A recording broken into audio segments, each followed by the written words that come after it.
ये कहानी सच्ची घटना पे आधारित है। एक दिन गांव में एक रहस्यमयी बाबा आए। उन्होंने एक चमत्कारी यक्षिणी साधना का उपाय बताया और कहा कि जो भी इस साधना को पूरा करेगा उसे सभी धन धान्य प्राप्त होगा। लालच में डूबा हुआ आदित्य ने तुरंत यक्षिणी साधना का आरंभ किया। अब अमावस की रात आ चुकी थी और आज उसे एक विशेष क्रिया करनी थी। उसने यक्षिणी के नाम से ताजा मांस और दारू चढ़ाया दिया। उस वक्त उसे पायल की छनकार और किसी स्त्री की हंसने की आवाज आई, लेकिन आदित्य। ये बात साल 2021 की है। जयपुर के एक छोटे से गांव में एक युवक रहता था जिसका नाम आदित्य था। वह गरीब था, लेकिन उसमें अमीरी तलाश थी। आदित्य के माता पिता ने उसे सादगी के साथ बड़ा किया था, लेकिन यह भी सच है कि उनकी आर्थिक स्थिति बहुत ही कमजोर थी। आदित्य ने कभी सोचा नहीं था कि उसकी जिंदगी में कुछ ऐसा होगा जो उसके सपनों को अछूत कर देगा। एक दिन गांव में एक रहस्यमयी बाबा आए। उन्होंने एक चमत्कारी यक्षिणी साधना का उपाय बताया और कहा कि जो भी इस साधना को पूरा करेगा उसे सभी धन धान्य प्राप्त होगा। आदित्य ने उस बाबा की बातें बहुत ध्यान से सुना और उसमें एक नई आशा की किरण देखी। लालच में डूबा हुआ आदित्य ने तुरंत यक्षिणी साधना का आरंभ किया। उसने रात भर उपासना की, मंत्रों की जाप की और साधना में ध्यान लगाया। उसने उस साधना को सफल करने के लिए अपना सारा समय और ऊर्जा लगा दी। उसे इस साधना को करते करते पूरा एक सप्ताह हो चुका था, लेकिन अभी तक उसे कोई अनुभव नहीं हुआ था। अब अमावस की रात आ चुकी थी और आज उसे एक विशेष क्रिया करनी थी। उसने यक्षिणी के नाम से ताजा मांस और दारू चढ़ाया दिया। उस वक्त उसे पायल की छनकार और किसी स्त्री की हंसने की आवाज आई, लेकिन आदित्य ने उसे नजरअंदाज किया और वो सोने चला गया।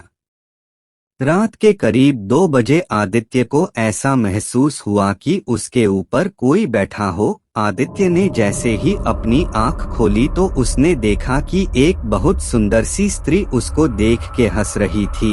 वह अत्यंत सुंदर और भव्य थी। जब आदित्य ने उसे पूछा कि कौन हो तुम, तब उस स्त्री ने मुस्कुराते हुए बोला कि मैं वही हूँ जिसे तुम इतने दिनों से बुला रहे हो, मैं हूँ यक्षिणी। ये सुन के आदित्य बहुत ही खुश हुआ। उसने आदित्य को वरदान मांगने के लिए कहा। लालच में डूबा हुआ आदित्य ने उससे धन, सुख और ऐश्वर्य की मांग की।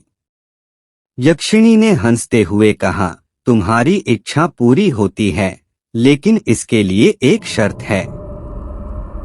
जब तुम्हारी अपनी इच्छा पूरी हो जाएगी तो तुम्हें मेरे साथ यहाँ रहना होगा, वो भी मेरा पति बनके और मुझे अपनी पत्नी बना के।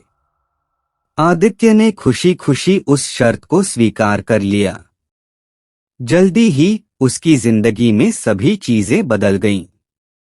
धन का अधिकारी होने के कारण उसने गांव में अपनी इज्जत बढ़ाई और सभी लोग उसे प्रशंसा करने लगे।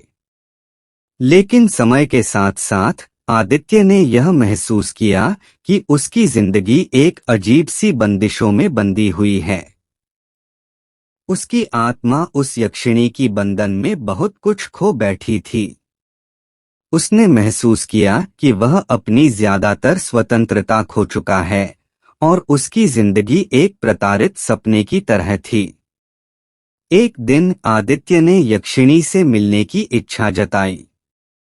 वह उसके पास गया और कहा, मुझे माफ कर दो, मुझे मेरी स्वतंत्रता वापस चाहिए।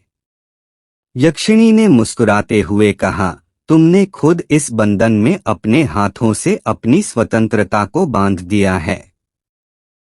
मैंने तुम्हें वह सभी धन और सुख दिया था जो तुमने मांगा था। आदित्य ने अपनी गलती समझी, लेकिन उसके पास अब कोई रास्ता नहीं था। वह समझ गया कि लालच में बहके उसने अपनी स्वतंत्रता की कीमत भुला दी थी। आज भी उसे वह समय याद है जब उसके पास कुछ नहीं था, जब वह अपनी इच्छाओं के पीछे भाग रहा था।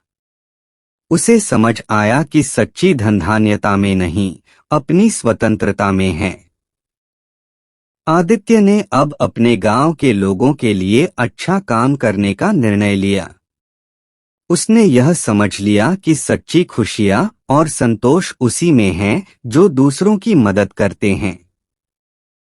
आज भी आदित्य को ये नहीं पता कि कब यक्षिनी उसे अपने साथ ले जाए। अब तो बस उसे भगवान का ही सहारा है। इस कथा से हमें यह सीखने को मिलता है कि लालच में अपनी स्वतंत्रता को खो देना कितना खतरनाक हो सकता है। इसलिए हमें हमेशा ध्यान रखना चाहिए कि हमारी सच्ची धनधान्यता हमारी स्वतंत्रता में है और हमें इसे संरक्षित रखना चाहिए।